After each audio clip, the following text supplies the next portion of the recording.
And live with Jessica Starks. Hello, guys. I'm Nakar, and today with us is entrepreneur and author Jessica Starks. Welcome, Jessica. How are you? I'm good. How are you? Thanks for having me. Um, well, Jessica, I'm fine actually, and I'm really curious about you. If you can just tell me, introduce yourself to the world. Tell me a little bit about you, what you do in life, and just a little bit about your journey. Okay. Yeah. Well, as you say, my name is Jessica Starks. I'm located in Mississippi in the United States. I am an author, I'm an entrepreneur. Pretty much everything that I do is revolved about around writing in some kind of way. I currently own two businesses. One is J.D Scribes, which is a content marketing company, and Bond Small Business Group, which is a business development sort of organization. And I'm also the author of my first book, The Lynching Calendar, and I do plan to have more to come. Wow, fantastic. So let's get a little bit into your book. What inspired this story? What inspired you to write this book? First question. So, what inspired me to write the lynching calendar was actually my hobby in genealogy. I've been doing genealogy about ooh, 16 years now. And through genealogy, you get to learn a lot of different stories about your relatives and, just where they were positioned in relation to history. And so, one particular story that I read was about a kind of a distant cousin of mine named LQ Ivy, who was murdered in kind of the early mid 1900s here in Mississippi. He was 17 years old and he was accused of assaulting a white woman. And he was actually kind of kidnapped by a mob from the jailer who was handling him. They took him to a barn, they tortured him, and then they eventually burned him alive. And so, kind of that story, um, it just kind of changed the way that I looked at lynchings because it made it a little bit more personal. And so, that story was kind of what fueled me to start writing the lynching calendar. So wow. So actually, one of your relative from the past was actually literally lynched, and Mm, that's really horrible. From what you tell me, like the story is there will be mobs, for like for any accusation, they'll just mm, grab people like that off the street. And there was like some one more horrible things about lynching, that it was kind of so many times it was kind of a public event.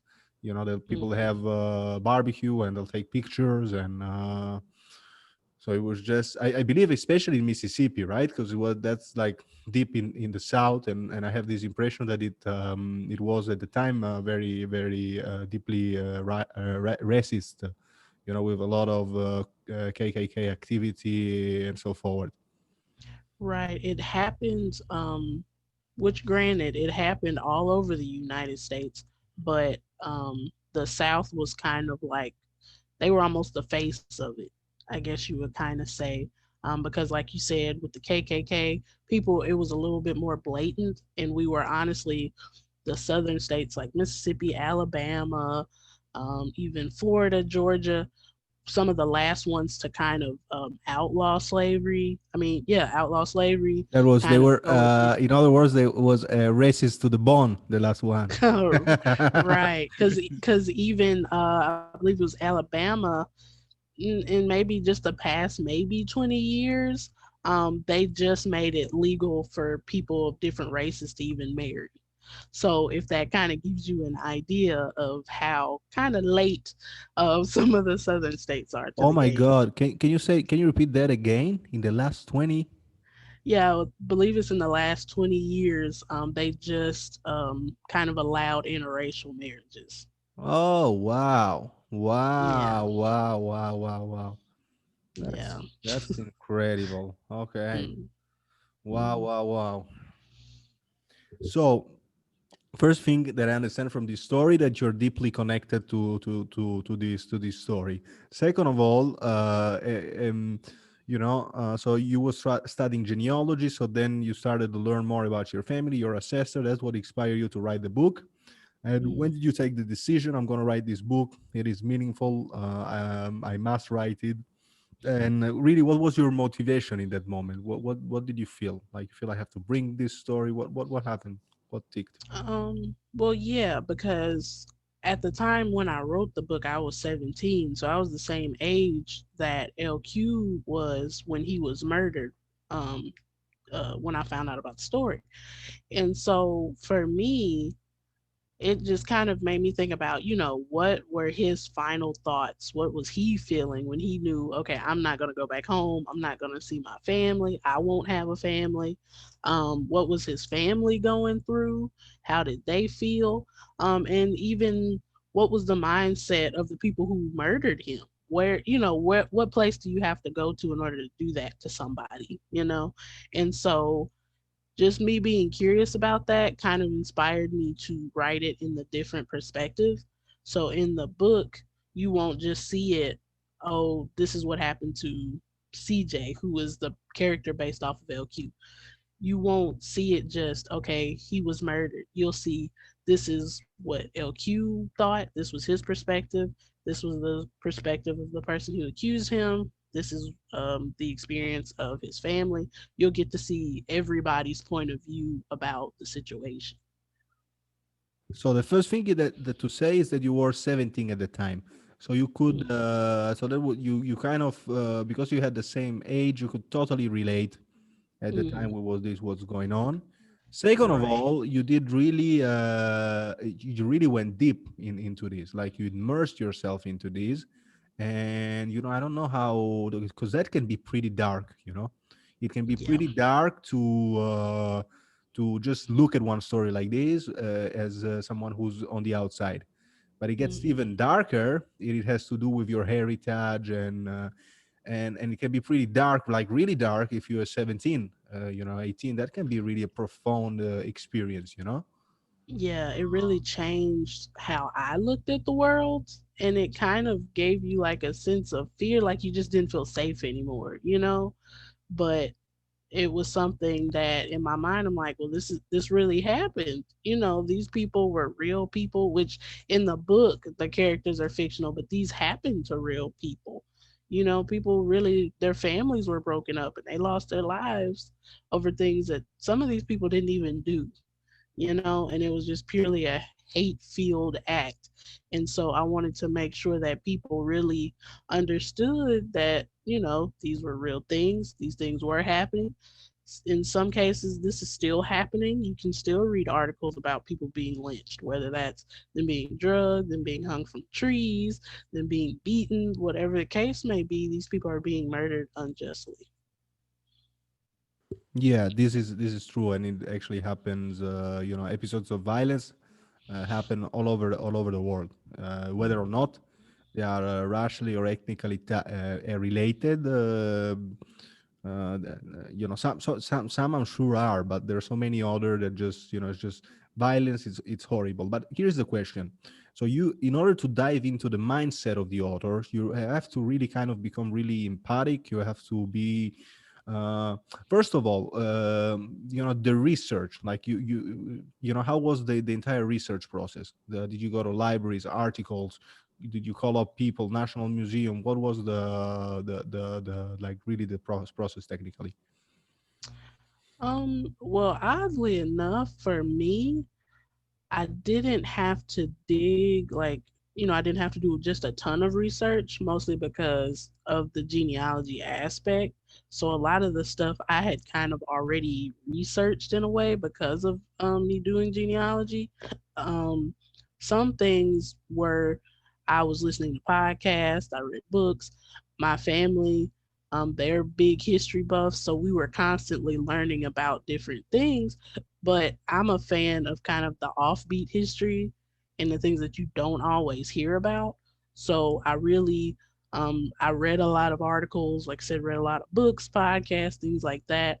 And I listened to a lot of interviews just from people in those particular times, just so I could learn a little bit more about how they talked, maybe some of their thought processes, just how racist, some of the ideas were, just so I could kind of get an idea of my characters. But in some ways, the characters just, it might sound weird, but they just kind of let me get to know them in a way. And I was able to kind of bring that out.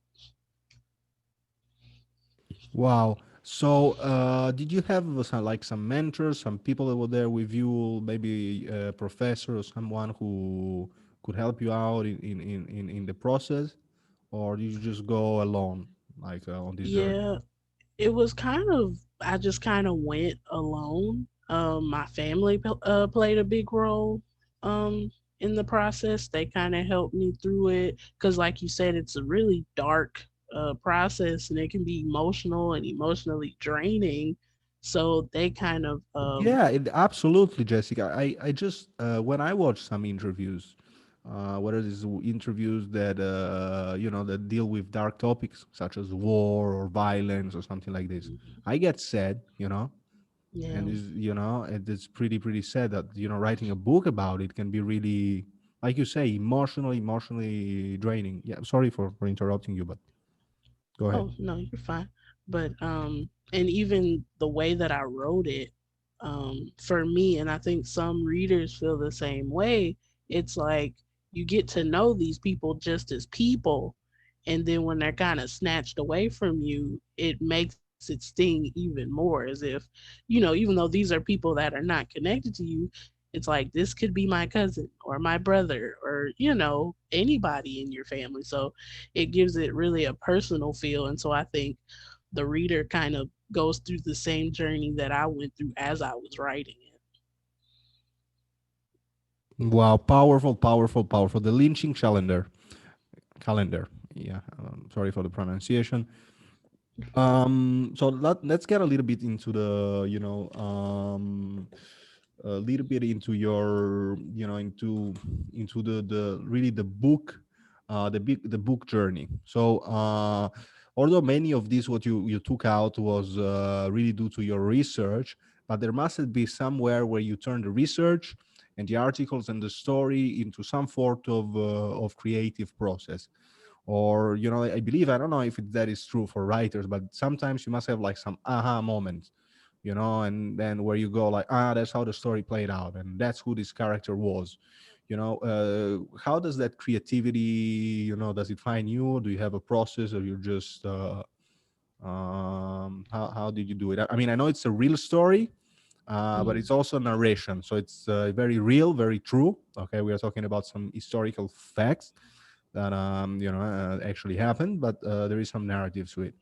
So I suppose that right. that portion that it's narrated, it's a kind of in some areas it's a little bit creative. So hmm So I guess I would say my inspiration, a lot for me, kind of just comes from either watching things, whether that's just like I'm just people watching, or I saw a picture, or I read a quote, something like that. Because I can say, for one of the stories in the book, it's about a mother and son who were lynched together, and that story actually came from a postcard that I just randomly found it on Google, and it was these two people hanging off the side of a bridge. Granted, I didn't read anything into the story. I didn't know their names. I really didn't know anything. I just saw the picture and that inspired the story. that is a pretty big one, and it's very deeply emotional for anyone.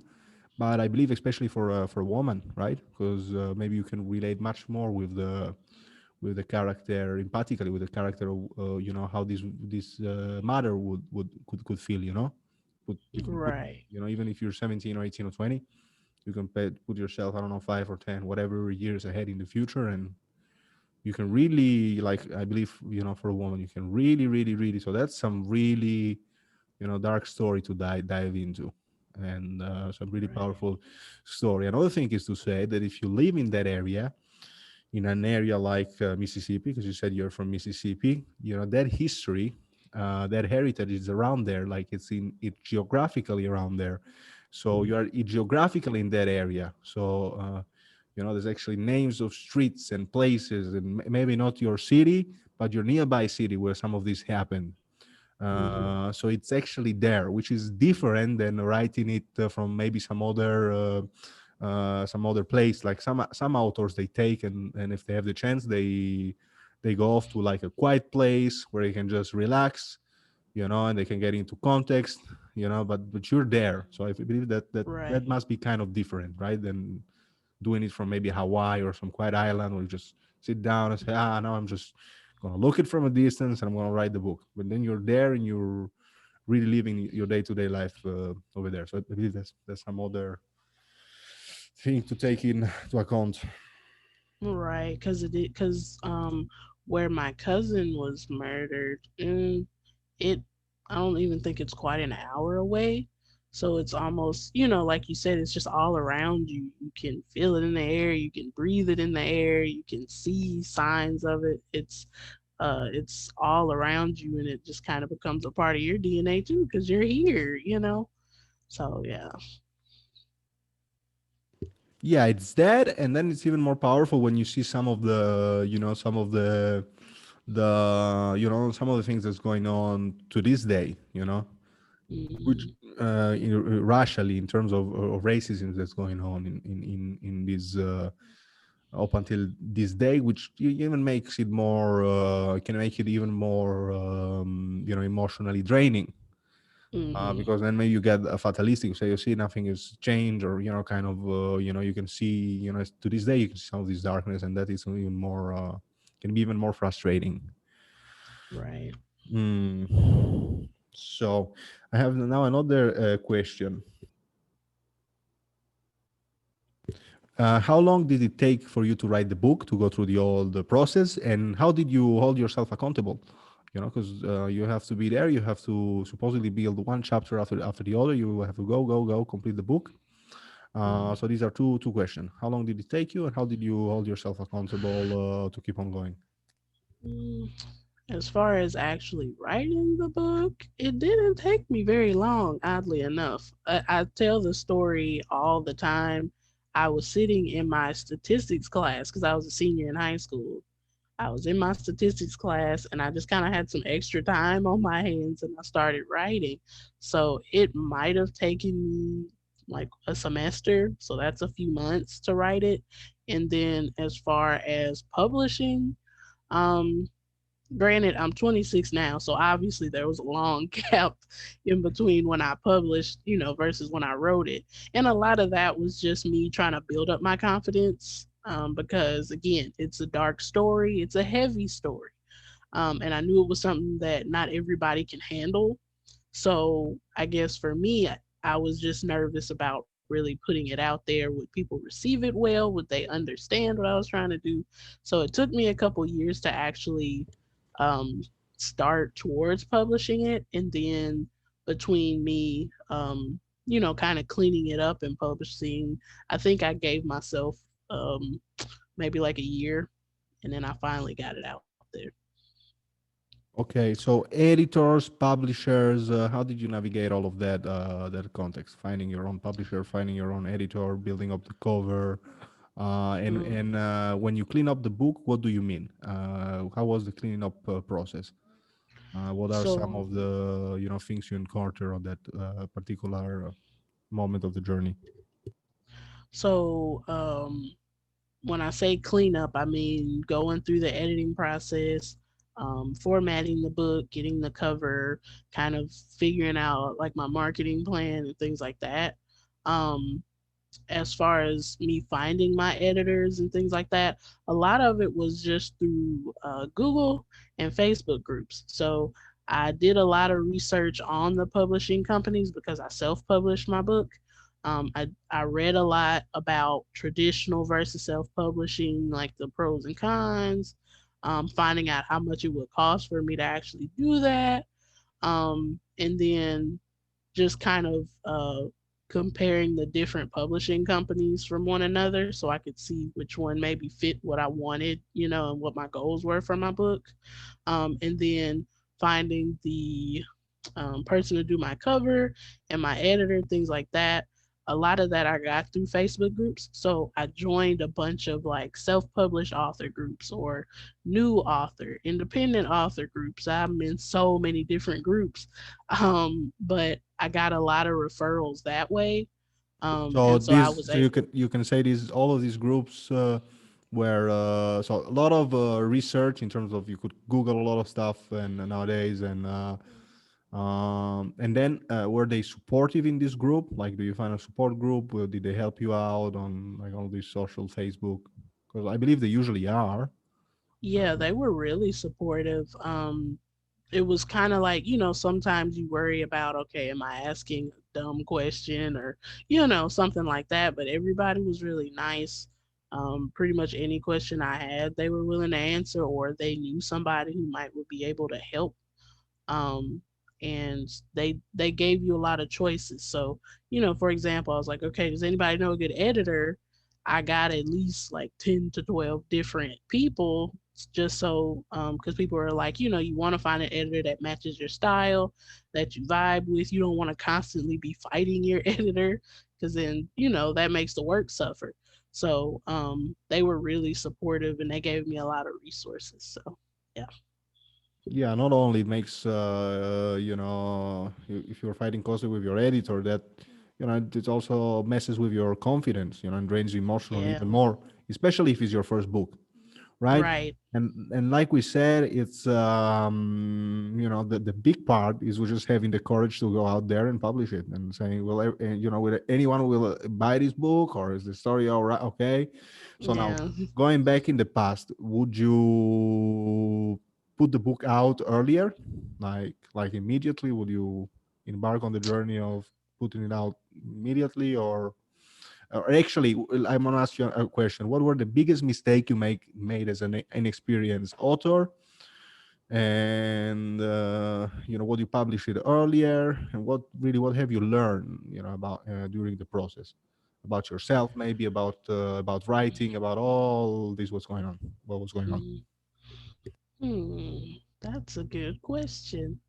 Um, I wouldn't publish it earlier.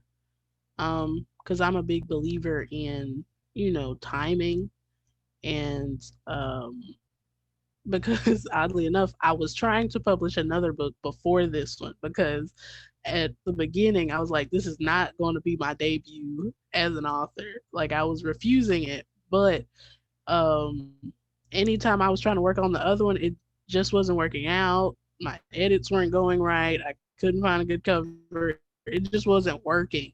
And so I was talking to my mom about it, and she was like, well, just try the other one. And I started it, and it was the most seamless process ever. And so I believe that it was meant for this to come out. So I'm always big on really taking that time to sit back, and just kind of praying on, is this the right time? Is this what I'm supposed to do? I'm a big believer in that. And so I believe that it came out at the right time because, well, one, like I said, I had already prayed about it anyway.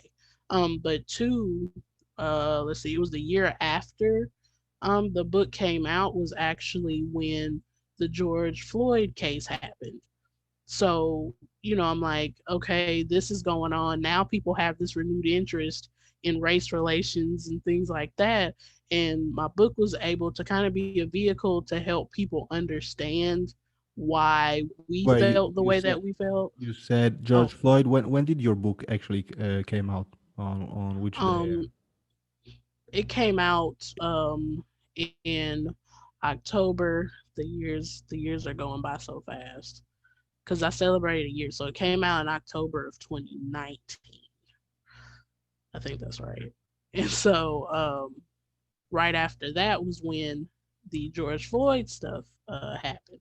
So I do believe that it came out at just the right time, because then I started noticing people were reading the book or trying to people were asking for recommendations on, okay, what are some good books I can read to learn about this stuff, Yeah, which is, you know. which is horrible that, that there Right, has to be actually a tragedy to, for people right, to just go and research and, and find out, yeah, people could do that on just on their own, but yeah, I right, can understand your perspective. right. And then another significant thing that happened was that the lynching law was passed. I believe that was earlier this year, where lynchings were finally seen as a hate crime.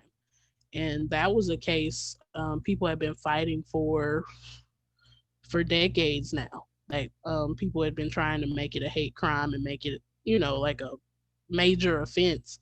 And that happened right after the book came out. And so for me, I was like, okay, well, that's my confirmation that this came out right at the, at the exact right time, because this is exactly what my book is talking about. So that helped too. Okay, okay, so that help too.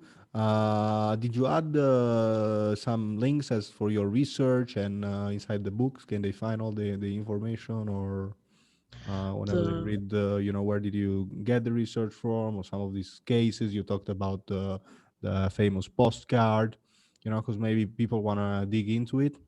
Is that available? Do you have a website where they can dig into it more? You know? Oh, Yeah, the links aren't listed inside the book, but you can, if you follow me on my Facebook page, which is at Jessica Stark's page. I share a lot of the information. I shared a lot of the cases that came out about. I mean, not the cases, the stories about LQ Ivy. There were stories written on him. There's a documentary. I shared it there, and I'm constantly sharing information. So if you follow me there, you'll find it. a lot of it, it's like you say, Jessica, it's verified. It's, they can follow you on your Facebook page, which is at Jessica Starks, where you share so much of the information. So if people want to Mhm. dive into, they can through your page, Jessica Mhm. Starks on Facebook, they can eventually, they can through the information you share, they can get to articles, documentaries, maybe some newspaper articles. They must be from the past when this Right. happened and so forward, if they really want to really get involved into this. So before, because we're getting almost almost to the moment. I'm gonna share just where your book is. So there you have it. Can you see I'm sharing the pages now? Is anything Um, going on? I see where your screen's sharing. It's blank right now, though. Okay, just a minute of patience. Can you hear me? Yeah, I can hear you. You can hear me. So the audio is good, guys. We're just sharing something. We're gonna share Jessica's. Wait a minute. I'm trying to share. There you have it. That's what I'm trying to be sharing. There we go. Can you see it? Yeah, I can see it now. You can see. What does it show? It shows your book. Actually, it should be right. Mm-hmm. Yep. I don't know why I don't see it, but pretty pretty weird. But anyway, guys, you can find Jessica Stark's The Lynching Calendar. You can find it on Amazon. Okay, I don't know if you guys can get this just now, but what you should be seeing is the landing page of Amazon with the cover of The Lynching Calendar, a tree, Jessica Starks, 9.99, 9.96, whatever on Amazon, and you can get the Kindle version, or you can get the paper version. And I'm sure you can contact Jessica on her page, and she'll give you all the information for any Mm-hmm. other whatever may occur. Yep. So now I'm gonna just stop the sharing. We should go back to the normal format. Here we are back in the studio. So now Jessica is final question, big one. Get ready. That's the big one. The top three, five, whatever advices. Top three, let's say top three, top five advices for aspiring authors. Well, the first thing I would say is make sure that you're telling your story. So don't let anybody try to sway you or make you say anything different. You tell your story. Um, the second thing I would say is to be confident. Like I was saying before, it took me a couple years to get my confidence to actually publish the book, but when I did, it was so worth it. So don't let yourself be overcome by fear. Allow yourself to take that step and put your art out there. The third thing I would say, ooh, hmm, I would just say to really do your research. If you're serious about, being an author, and this is something that you really want to do, you want to make sure that your work is being presented in the best light. So make sure that you're doing your research. You know exactly who you're working with. You know exactly what you're paying and what you're supposed to be paid. And really take advantage of those opportunities because that's what's going to help your book sell. That's what's going to help you be a better author. And that's what's going to help you just be successful overall. So that's what I would say. With Jessica Starks, be confident, write your story, and make your research. Jessica Stark, the Lynching Calendar on Amazon. Thank you very much, Jessica, for being here. Bye, everyone.